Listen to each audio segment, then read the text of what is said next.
referente às finais do 27ª edição do Campeonato de Futsal de Férias de Umirim. Nascido desde já, o site Umirim Notícias agradece a sua participação. Gostaria que você analisasse para a gente como você vê essa 27ª edição desse campeonato aqui de Umirim. Olha, é muito interessante esse campeonato de férias que é feito aqui em Umirim, porque envolve a comunidade, né? Envolve o povo, a juventude.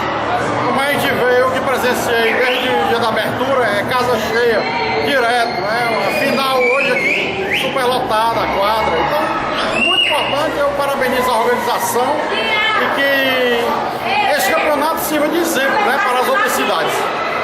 Nacildo, analisando, fazendo um paralelo, você que acompanha o esporte em todo o estado do Ceará, analisando, fazendo um paralelo rapidamente, em relação a outros campeonatos que você acompanha, como você vê essa edição, a organização, como você analisa o campeonato de Umirim em relação a outros campeonatos no estado?